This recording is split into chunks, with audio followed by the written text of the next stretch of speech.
Hello again, you horrible lot. It's me. Welcome back. Hope you're all doing really well.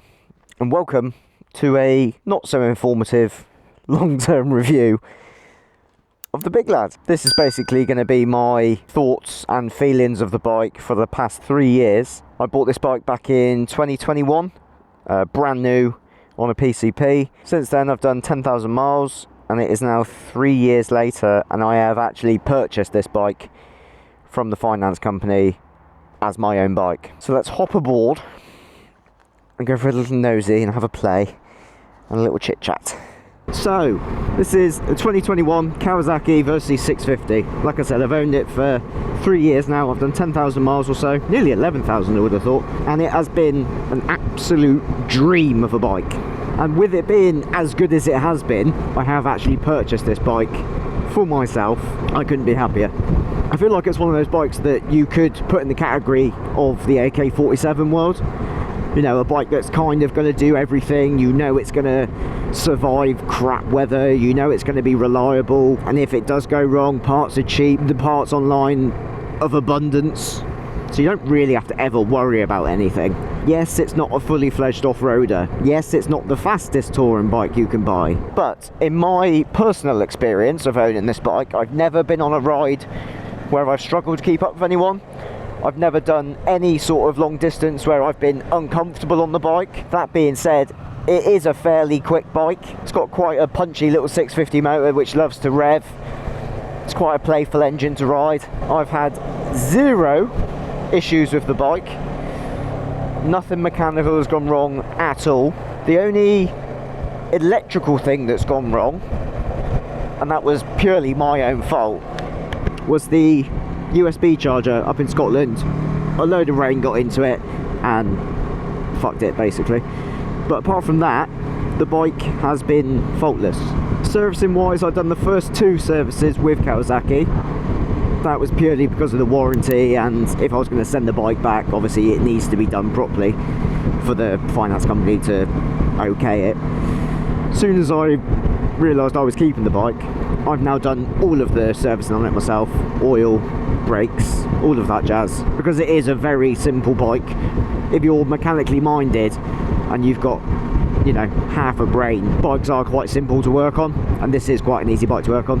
I think the biggest green lights with me for this bike anyway are the main things you want from a motorbike. Does it handle well?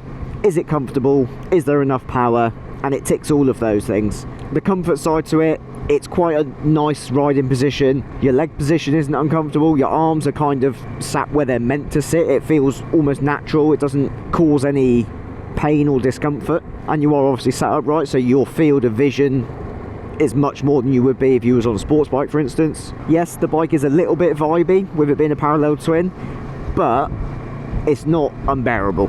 As I said, I've done 10,000 miles now. You know, quite a few of those have been on bigger trips. I think a good testament to the comfort side of this bike is the full day I did up to Scotland from St Ives.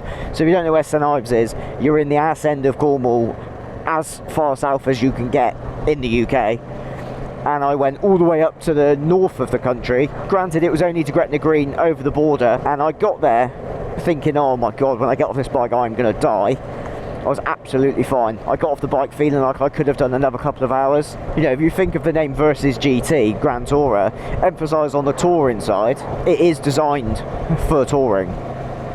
And it does it very well. Power-wise, you know, I won't go into it. We all know it's a 650. It's not going to be the most powerful bike. It's 67 horsepower or something like that. And it's quite a big lump of a bike. I think it weighs 230 odd kilos wet, 240 kilos.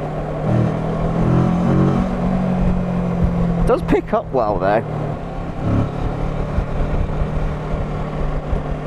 Just handles like a dream. That's the other thing this bike does so well. It genuinely is a very, very, very good handling bike, and I've had a lot of fun riding this around some twisties, going up through Wales, you know, all on the A roads when you go up through Elan and up that way. It's unbelievable. It really is. Even with, you know, full luggage on the back and you're cruising, it's still a very, very competent bike in the corners. You know, paired with the little 650 it's got, which loves to rev, you can wring the guts off it in the corners and squeeze all the power out of it as well. The fuel economy on this bike is insane as well. That's another big bonus. Without having a 22 or 23 litre tank, I can't remember which one it is. If you're here for facts and figures, you're in the wrong place. But with that, you do get a range. I mean, I have done it before. I've got 320 miles out of this bike on one tank. You know, on these roads, it's such a good little B road basher.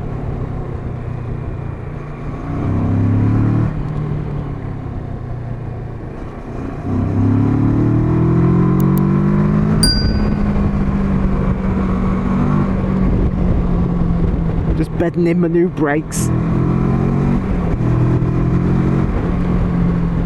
So good. With this being the GT one, obviously it comes with everything. I've covered it all before in other videos. You've got the bigger screen, the better handguards, 3 pannier set, you get the USB adapter, you get the TomTom Rider 550, I want to say. It's pretty dated now, sat nav, but it still does a really good job, even with today's standards. I think I'm going to swap it out there and get something to go on my accessory bar. Something that I can have Apple CarPlay on. Just a bit more fancy, isn't it? I have used the bike off-road. I have done some minor trails on it. Nothing too heavy. If you're looking to cross the desert or some sort of jungle, probably isn't the bike for you. But as a trail bike, it doesn't do a bad job. I plan on doing a bit more of it this year. I want to put some more off-roady style tyres on. Maybe like some Anarchies or something. When I next go to Wales or another trip to Wales. Because I'm going quite soon actually, but maybe the one after.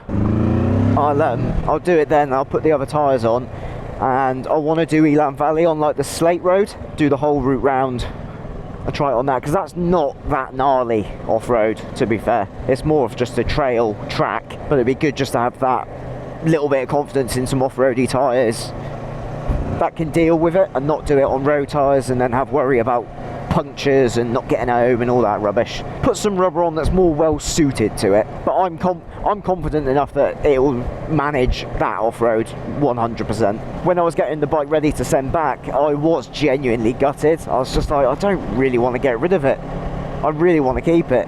And then obviously if you haven't watched the video already, if you haven't watched the previous video on why it's still here, then go and watch that. I'm not going to explain it again. I feel like the list of why this bike's so good is just, it could just carry on. It's not endless, but the positives outweigh the cons, that's for sure. And they outweigh them that much that it made me want to keep the bike. So if that's not proof enough for you guys watching, if you're and ahhing about buying one of these, then I don't know what is. You know, if you're watching this and it's on your radar of a bike that you're thinking about purchasing, I personally could not recommend it enough. I think it's an incredibly capable machine. It performs so well, and the main thing as well at the minute, price wise, they have dropped.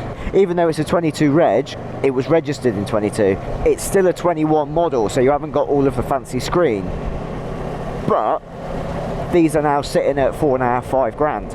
You could probably get one a bit cheaper as well if it's got some mileage on it. Is that such a bad thing? No.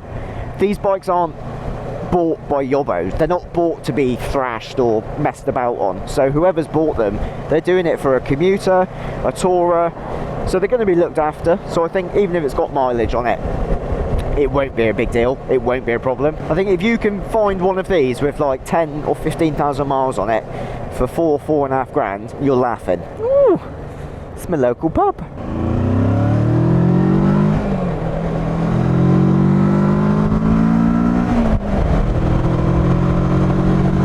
It's not a slow bike at all. Ultimately, would I buy another one? Yes. Should you go and buy one if you're considering it? Yes. You won't be disappointed. Everything that I've just listed, the power, the handling, the comfort, the money side to it, the tech you get, it's a no-brainer for me. I love this bike. I absolutely love it. And I'm planning on doing many more trips, putting hell of a lot more fucking miles on it, and just enjoying it.